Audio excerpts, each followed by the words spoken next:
Nikki here. I'm here today to do my spoiler-free review for One Punch Man. I'm going to go over the first 3 volumes.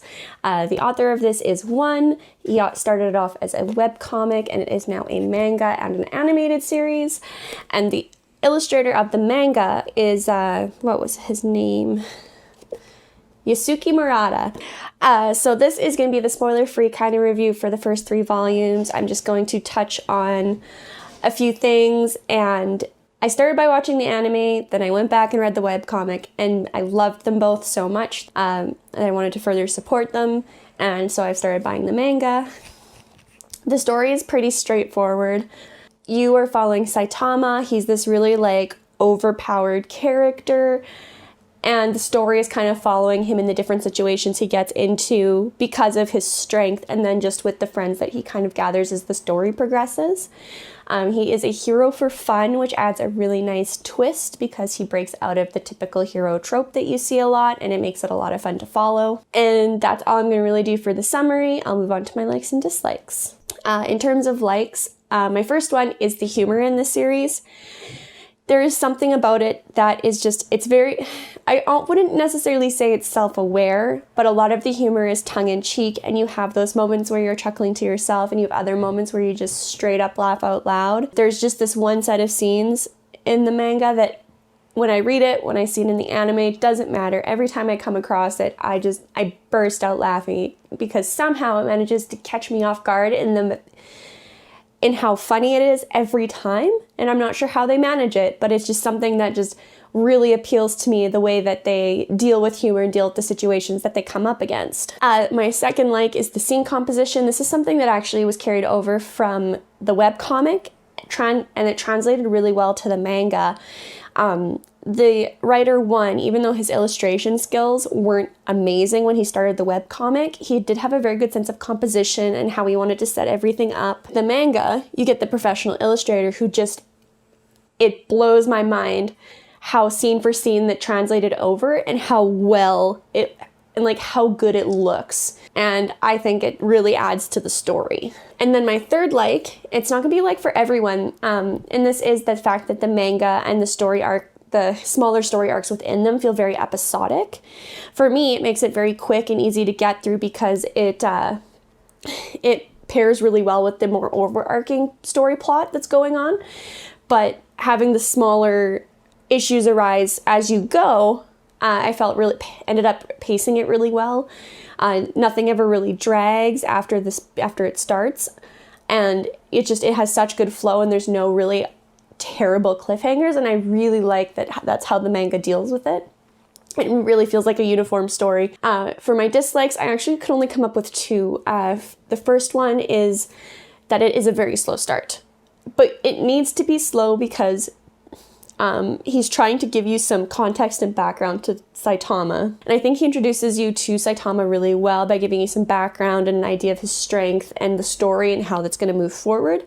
And I really appreciate it's done in a very show not tell way, so there isn't a lot of exposition. But because of that, the beginning of the first volume is a little bit slower because you're really getting into the meat of the story and finding out how it moves forward. My second negative is that there's a few kind of one-off characters that you get introduced to over the course of the series, and some of them I think would have made really good returning characters. They do a lot of cameos with characters that you run into over the series, but it would have been nice to spend more face time with some of these people. And so the fact that they end up really only being one-offs is a negative for me because they were very interesting characters. With that, I will move on to my characters. So I'm going to talk about 3 characters kind of specifically and then give you a general overview of the characters. The first character I'm going to talk about is Saitama. He is the overpowered hero that you're following, who is a hero for fun. And part of what makes this really interesting to follow is the story is not really about him being overpowered and whether or not he can overcome obstacles. It's more what do you do now that you're overpowered? And it's a very interesting story because when you meet him, he does have a very kind of more chilled out personality. And that puts him in some very interesting situations, and he deals with situations very differently than people who follow more closely to the typical hero trope do. The second character I'm going to talk about is Genos. He is a blonde cyborg. He definitely leans more heavily into the typical hero trope. He is so dramatic and he has that really stereotypical tragic backstory, which I find really interesting because it's such a motivator for him, and his interactions with Saitama are very interesting because of Saitama kind of being a trope breaker and Genos really leaning into it, and their interactions are really entertaining. And then my third character I'm going to talk about is Sonic. He is a very high-powered villain. He is kind of a bad guy assassin in the story, and I really enjoy Saitama and his interactions just because of the power they both share and just the way Sonic interacts with Saitama, because even though they're both powerful, there is still a very large power struggle because Saitama is just, he is OP. He's a reoccurring character in this series that just is a lot of fun to follow. For the characters as a whole, you get a lot of really interesting one-off characters, which, as I mentioned in my dislikes, some of them would have been really good to have them come back and be characters for more of the story. But then you have a really, really amazing cast of side characters. They just come and go as the story needs them to. There's some heroes that are just absolutely brilliant, and I love getting to know them, and I love watching Saitama and Genos interact with them. One did such a good job writing the characters and writing the story. It's masterfully done, and I cannot gush about it enough, basically. This is one of the first mangas I've ever read, and I would recommend this to anybody, even just for the characters alone. If you're not that interested in the story, the characters are brilliant. And with that, I'll move into my rating and review. As I said, I would recommend this story to anyone. You can read it as a webcomic.